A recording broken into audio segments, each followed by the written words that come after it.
Hello, y'all. Okay, so I'm often asked, whatever put you in the mindset to be a person who prepped for life's situations? And I want to say it started really early.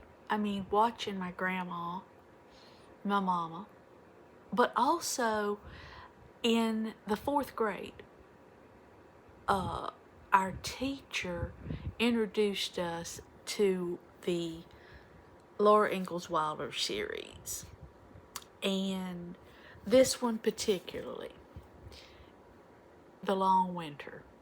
Now, if you've never read it and all you've ever done is watch the TV show, you don't quite get the grasp exactly what goes on. So I thought, you know what? Maybe I'll read it.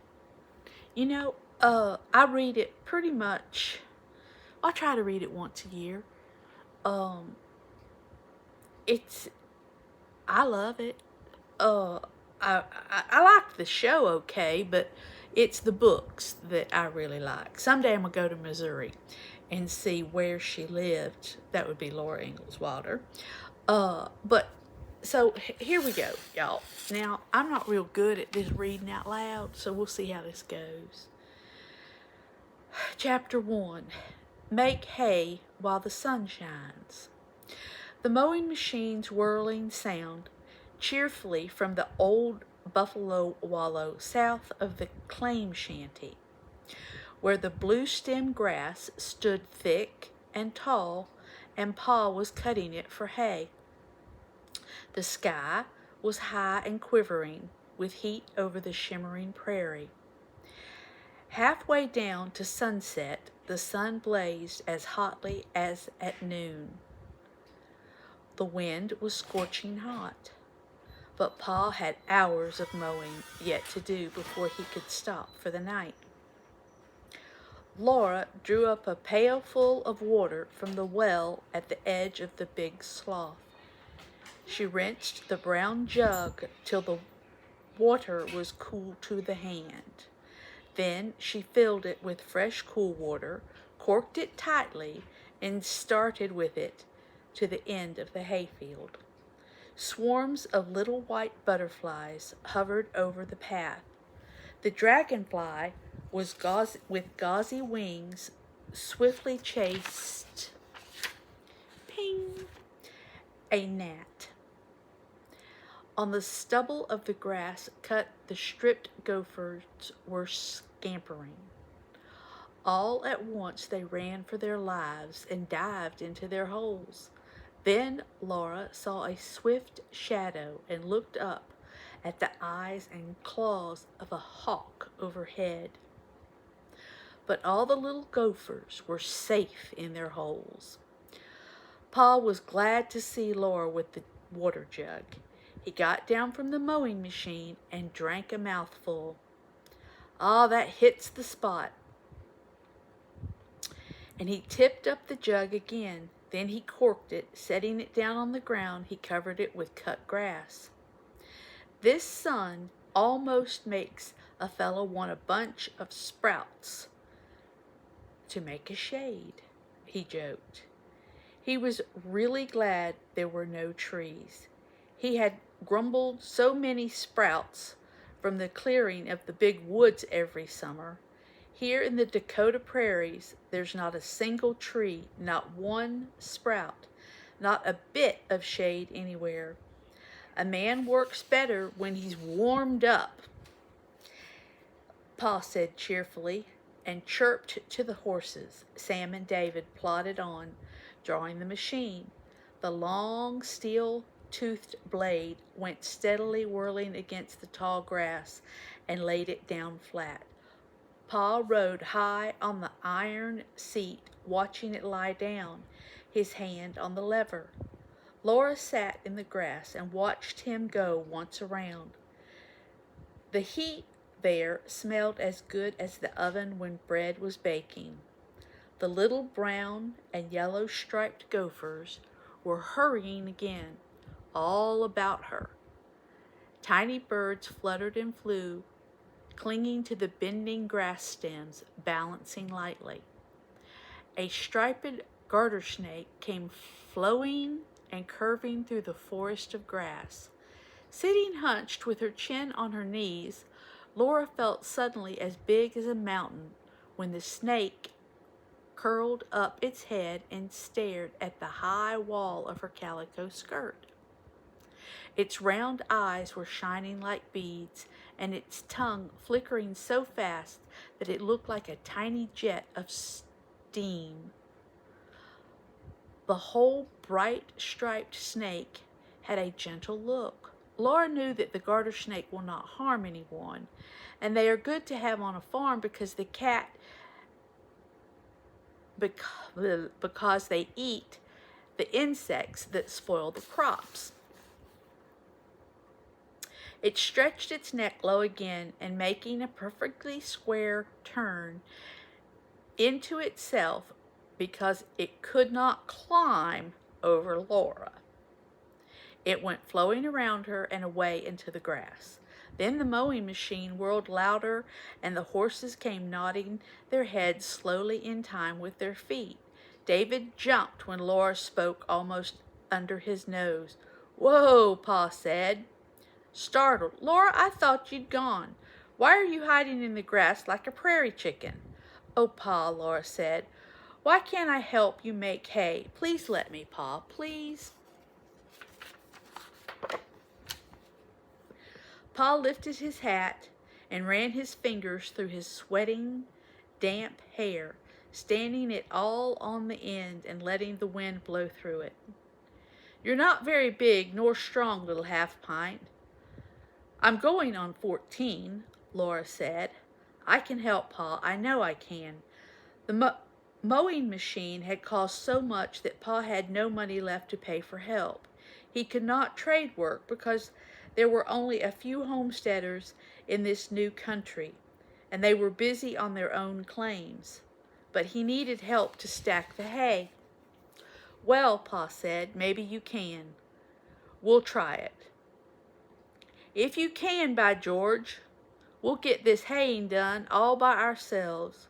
Laura could see that the thought was loud off Pa's mind, and hurried to the shanty to tell Ma. "Why, I guess so," Ma said doubtfully. She did not like to see women working in the fields. Only foreigners did that. Ma and her girls were Americans, above doing men's work. But Laura's helping with the hay would solve the problem, she decided. "Yes, Laura, you may." Carrie eagerly offered to help. "I'll carry the drinking water out to you. I'm big enough to carry the jug." Carrie was almost 10, but small for her age. "And I'll do your share of the housework besides mine," Mary offered happily. She was proud of the fact that she could wash dishes and make beds as well as Laura, even though she was blind. The sun and hot wind cured the cut grass so quickly that Pa raked it up the next day. He raked it into long, winding rows. Then he raked the windrows into big haycocks. And early the next morning, while the dawn was still cool and the meadowlarks were singing, Laura rode to the field with Pa in the hay rack. There, Pa walked beside the wagon and drove the horses between the rows of haycocks. At every haycock he stopped the horses and pitched the hay up into the hay rack. It came tumbling loosely over the high edge, and Laura trampled it down. Up and down and back and forth she trampled the loose hay with all the might of her legs, while the forkfuls kept coming over and falling, and she kept trampling while the wagon jolted on the next haycock. Then Pa pitched more hay in from the other side. Under her feet the hay climbed higher, trampled down as solid as hay can be. Up and down, fast and hard, she kept her legs going, the length of the hay rack and back across the middle. The sunshine was hotter, and the smell of hay rose up sweet and strong. Under her feet It bounced, and over the edges, the hay rack, it kept coming. All the time she was rising higher and higher on the trampled hay. Her head rose above the edge of the rack, and could have looked out over the prairie if she could have stopped trampling. Then the rack was full of hay, and still more came flying up from Pa's pitchfork. Laura was very high now, and the slippery hay was sloping downward around her. She went on trampling carefully. Her face and her neck were wet with sweat, and the sweat trickled down her back. Her sunbonnet hung by its strings, and her braids had come undone. Her long brown hair blew loose in the wind. Then Pa stepped up into the withers. He rested one foot on David's broad hip and clambered up onto the load of hay. You've done a good job, Laura. You trampled the hay down so well that we've got a big load on the wagon. Laura rested in the prickly warm hay while Pa drove near the stables. Then she slid down and sat in the shade of the wagon. Pa pitched down some hay, then climbed down and spread it evenly to make a big round bottom of the stack.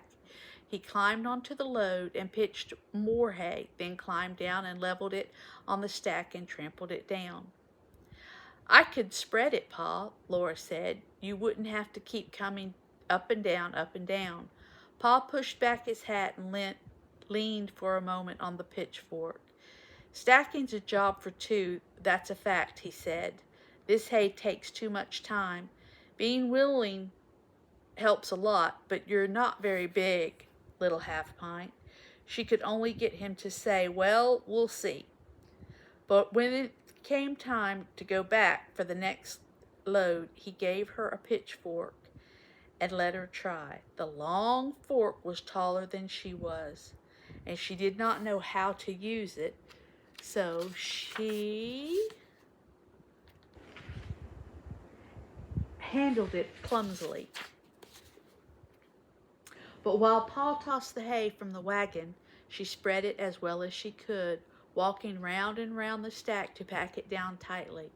In spite of the best she could do, Pa had to level the stack for the next load.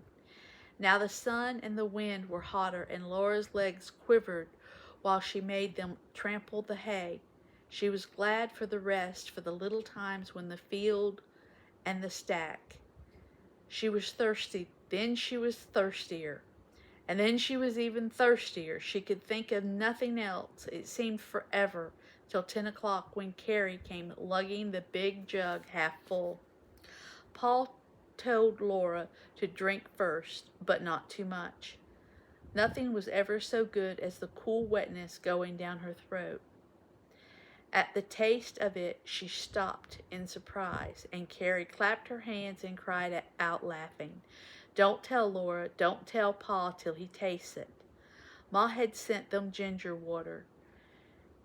She had sweetened the cool well water with sugar, flavored it with vinegar, and put plenty of ginger in to warm their stomachs so they could drink till they were not thirsty.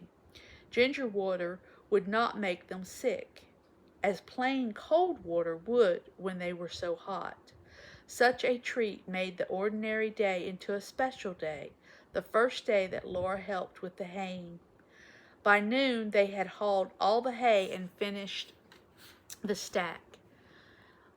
Pa topped it himself. It makes great skill to round the top of a haystack so that it will shed the water. Dinner was ready when they came. They went to the shanty. Ma looked sharply at Laura and said, "Is the work too hard for her, Charles?" "Oh, no.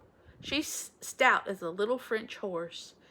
She's a great help," said Pa. "It would have taken me all day to stack that hay alone, and now I have the whole afternoon for mowing." Laura was proud. Her arms ached, and her back ached, and her legs ached, and that night in bed she ached all over so badly that tears swelled out into her eyes. But she did not want to tell anyone. As soon as Pa had cut and raked enough hay for another stack. He and Laura made it. Laura's arms and legs got used to the work and did not ache so much. She liked to see the stacks that she helped to make.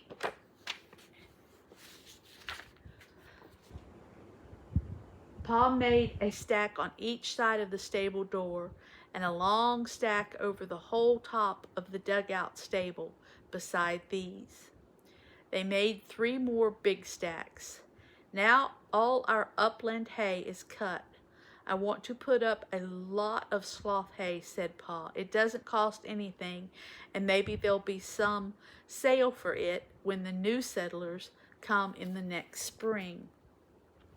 So Pa mowed the coarse, tall grass in the big sloth, and Laura helped him stack it.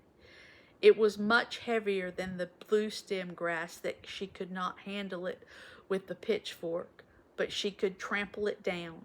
One day when Pa came clambering up the top of the load, he said, "You've left a haycock, Pa." "I have?" said Pa. "Where?" "Over there, in the tall grass." Pa looked where she pointed. Then he said, "That's not a haycock, Half-Pint. That's a muskrat house." He looked at it for a moment longer. "I'm going to have a closer look at that," he said. "Want to come along? The horses'll stand." He pushed away through the harsh, tall grass, and Laura followed closely behind. The ground underfoot was soft and mushy, and water lay in pools around the grass roots. Laura could see only Pa's back and the grasses all around her, taller than she was. She stepped carefully, for the ground was growing wetter. Suddenly, water sprouted out before her in a shimmering pool. At the edge of the pool stood a muskrat house. It was taller than Laura and far larger than her arms could reach around. Its rounded sides and tops were rough and hard and gray. The muskrats had gnawed grass into bits and mixed the bits with mud and made a good plaster for their house.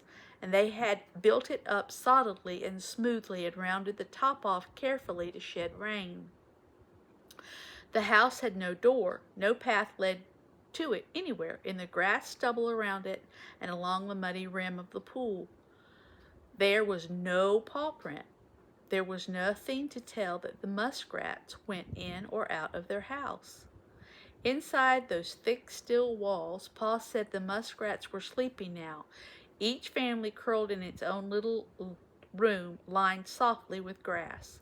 Each room had a small round doorway that opened onto a long sloping hall.